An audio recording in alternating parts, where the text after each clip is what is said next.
नमस्कार विद्यार्थी मित्रांनो, जी के स्पर्धा परीक्षा आरत या शैक्षणिक यूट्यूब चॅनलवर आपले हार्दिक स्वागत आहे. आजच्या या विशेष सत्रात आपण एका अशा व्यक्तीबद्दल बोलणार आहोत ज्यांनी मानवी वर्तनाचा अगदी पायाच हलवून सोडला, B.F. स्किनर. आज आपण त्यांचं आयुष्य, त्यांचं विज्ञान आणि त्यांच्या काही अत्यंत अतरंगी म्हणता येतील अशा शोधांचा वेध घेणार आहोत. सभोवतालची परिस्थिती आपल्याला नकळत कशी नियंत्रित करते हा विचार खरोखरच चक्रावून टाकणारा आहे, नाही का? चला तर मग थेट विषयाला सुरुवात करूया. आता सुरुवातीलाच एक मोठा प्रश्न.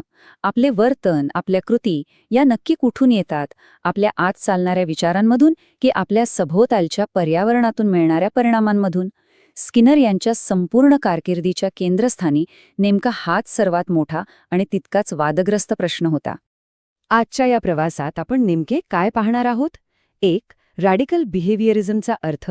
2. मजबूतीकरणाची किंवा रिइन्फोर्समेंटची ताकद. 3. त्यांचे काही अनोखे शोध आणि प्रयोग. 4. वॉल्डन 2 आणि त्यांचा सामाजिक सिद्धांत. आणि शेवटी 5. त्यांच्यावर झालेली टीका आणि त्यांनी मागे ठेवलेला वारसा. भाग पहिला, रॅडिकल बिहेवियरिझम म्हणजेच पर्यावरण हाच खरा शिल्पकार. तुम्हाला माहितीये का, स्किनर यांना सुरुवातीला एक कादंबरीकार व्हायचं होतं, पण त्यात ते पूर्णपणे अपयशी ठरले. त्यांनी स्वतःच या कठीण काळाला डार्क इयर्स किंवा अंधारमय वर्षे असं म्हटले. पण खरं सांगायचं तर इथूनच सुरुवात झाली त्यांच्या एका महान मानसशास्त्रज्ञ बनण्याच्या प्रवासाची. ठीक आहे, आता यात थोडं खोलवर जाऊया. इवान पावलोव आणि स्किनर यांच्यात एक मोठा सैद्धांतिक फरक आहे. पावलोव यांनी काय पाहिलं तर घंटी वाजल्यावर कुत्र्याच्या तोंडात पाणी कसं येतं ही एक नैसर्गिक प्रतिक्रिया झाली. पण स्किनर यांचा दृष्टिकोन पूर्ण वेडा होता. त्यांनी यावर लक्ष केंद्रित केलं की एक उंदीर अन्न मिळवण्यासाठी जाणीवपूर्वक बटन दाबायला कसा शिकतो. सोप्या भाषेत सांगायचं तर स्किनर यांनी केवळ प्रतिक्रियेपेक्षा कृतीच्या परिणामांवर अधिक भर दिला.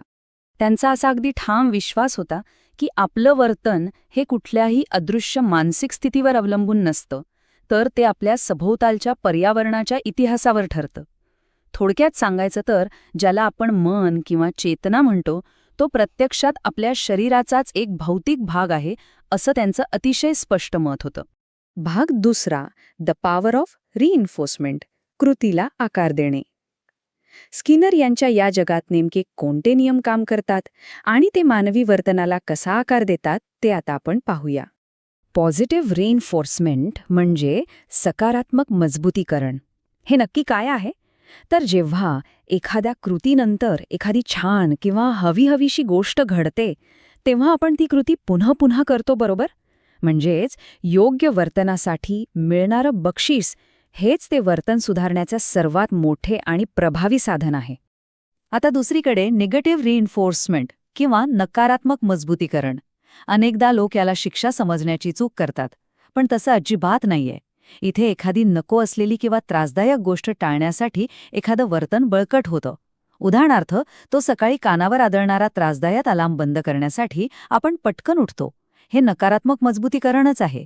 स्किनर यांच्या मते शिक्षेचा उपयोग फक्त तात्पुरता असतो, ती वर्तनात कायमस्वरूपी सुधारणा घडवत नाही.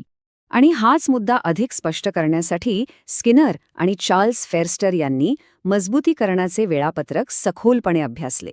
या तक्त्यामध्ये आपण फिक्स्ड आणि व्हेरिएबल इंटरव्हल आणि रेशो असे 4 प्रकार पाहू शकतो. वेळेवर आणि प्रयत्नांवर आधारित बक्षिसे कशी मिळतात आणि त्यामुळे आपल्या वर्तनाचा वेग कसा कमी जास्त होतो याचा हा अत्यंत रंजक अभ्यास आहे. यातील सर्वात आश्चर्यकारक प्रकार कोणता असेल तर तो म्हणजे व्हेरिएबल रेशिओ शेड्यूल. याला आपण स्लॉट मशीन इफेक्ट असंही म्हणू शकतो. होतं काय की जेव्हा बक्षीस नक्की कधी मिळेल हेच अनिश्चित असतं, तेव्हा व्यक्ती अतिशय वेगाने आणि वारंवार तीच कृती करत राहते. जुगाराची मशीन याच तत्वावर चालते. आपला मेंदू या अनिश्चिततेच्या खेळात कसा अचूक अडकतो हे यावरून अगदी स्पष्ट होतं. भाग तिसरा, इन्व्हेन्शन्स अँड क्वर्की एक्सपेरिमेंट्स, मनाची उपकरणे. स्किनर यांनी त्यांचे हे अमूर्त वाटणारे मानसशास्त्रीय सिद्धांत केवळ कागदावरच ठेवले नाहीत, तर त्यातून अत्यंत कल्पक अशी यांत्रिक उपकरणे प्रत्यक्षात साकारली.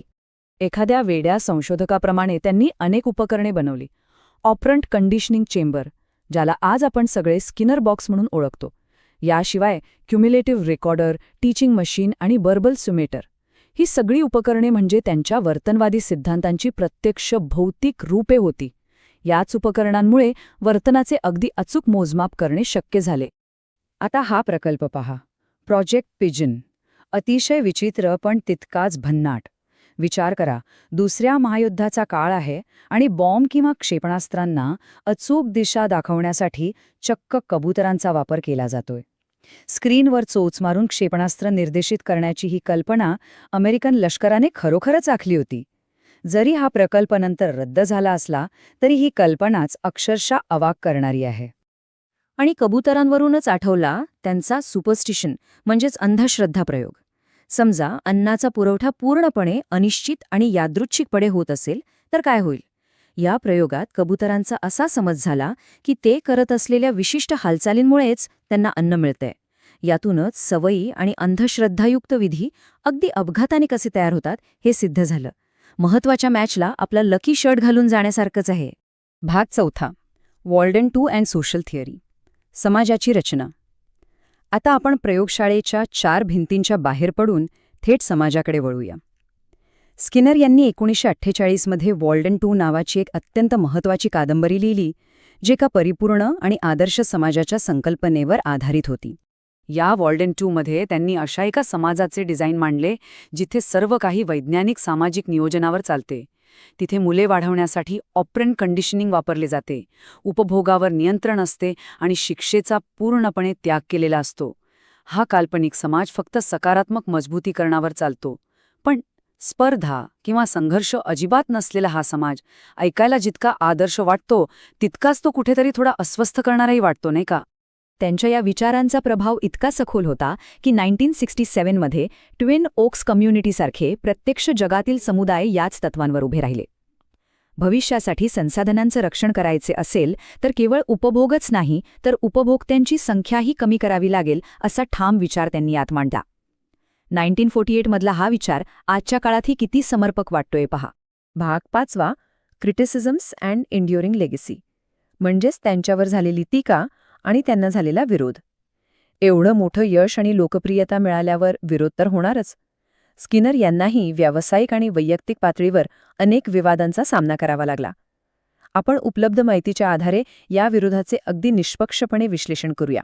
1959 मध्ये प्रसिद्ध भाषाशास्त्रज्ञ नोम चॉम्स्की यांनी स्किनर यांच्या वर्बल बिहेवियर या पुस्तकावर जोरदार टीका केली. स्किनर यांचं म्हणणं होतं की भाषा ही मजबूतीकरणातूनच शिकली जाते. पण चॉम्स्की म्हणाले की मानवी मेंदूतील अमर्याद नवीन वाक्य तयार करण्याची अफाट क्षमता केवळ सवयींच्या प्रतिक्रियांतून कशी स्पष्ट करता येईल? आणि याच वादातून मानसशास्त्रात कॉग्निटिव्ह रिव्होल्यूशन म्हणजेच संज्ञानात्मक क्रांतीला सुरुवात झाली. अर्थात आपण इथे कोणाचीही बाजू न घेता केवळ हा सैद्धांतिक वाद समजून घेत आहोत. आणखी एक प्रचंड मोठा गैरसमज म्हणजे एअर क्रिब. स्किनर यांनी आपल्या बाळासाठी आणि पत्नीचे कष्ट कमी करण्यासाठी एक सुरक्षित, तापमान नियंत्रित असा पाळणा तयार केला होता. पण लोकांमध्ये अशी अफवा पसरली की ते आपल्याच लहान मुलीला स्किनर बॉक्ससारख्या प्रयोगशाळेतील पिंजऱ्यात क्रूरपणे वाढवत आहेत. या अफवांवर पडदा टाकण्यासाठी खुद्द त्यांची मुलगी डेबोराने द गार्डियन या वृत्तपत्राला एक स्पष्टीकरण दिलं. ती अगदी स्पष्टपणे म्हणाली, माझ्या वडिलांनी तसं काहीही केलं नव्हतं. तो फक्त एक अत्यंत आरामदायी असा पाळणा होता, असं तिने स्पष्ट केलं. स्रोतांमध्ये तिने दिलेलं हे स्पष्टीकरण आपण जसेच्या तसे इथे नोंदवत आहोत. या व्यतिरिक्त प्रसिद्ध शास्त्रज्ञ टेम्पल ग्रँडिन यांनी त्यांच्या 2005 मधील पुस्तकात काही आरोप केले आहेत. त्यांच्या मते एका भेटीदरम्यान स्किनर यांनी त्यांच्या संमतीशिवाय त्यांच्या पायाला स्पर्श करण्याचा प्रयत्न केला होता. तसंच ग्रँडिन यांनी नोंदवले आहे की मेंदूचं कार्य वर्तनावर कसा परिणाम करते या विचारांना स्किनर यांनी सुरुवातीला नाकारले होते. पण आयुष्याच्या उत्तरार्धात एका स्ट्रोकनंतर मात्र त्यांनी आपली भूमिका बदलली. इथे आपण केवळ स्रोतांमध्ये दिलेली माहिती जशीच्या तशी आणि तटस्थपणे मांडत आहोत. या संपूर्ण वादळी प्रवासात स्किनर यांचे एक अत्यंत महत्त्वाचं पुस्तक आलं, बियॉन्ड फ्रीडम अँड डिग्निटी. यात त्यांनी असा थेट युक्तिवाद केला की जर आपल्याला खरोखरच एक उत्तम समाज निर्माण करायचा असेल तर मानवाच्या स्वतंत्र इच्छेच्या किंवा स्वातंत्र्याच्या प्रस्थापित कल्पनेचा पूर्णपणे नव्याने विचार करावा लागेल. हा विचार म्हणजे खरोखरच एक खूप मोठा आणि धाडसी तात्विक बदल होता. आणि म्हणूनच या संपूर्ण चर्चेच्या शेवटी एक अत्यंत कळीचा आणि विचार करायला लावणारा प्रश्न उभा राहतो. जर वर्तनाचे तंत्रज्ञान वापरून आपण खरोखरच एक परिपूर्ण समाज घडवू शकत असू, तर त्यासाठी स्वतःचे पूर्ण आणि अनिर्बंध स्वातंत्र्य गमावणे आपल्याला मान्य असेल का? हा प्रश्न नक्कीच अस्वस्थ करणारा आहे.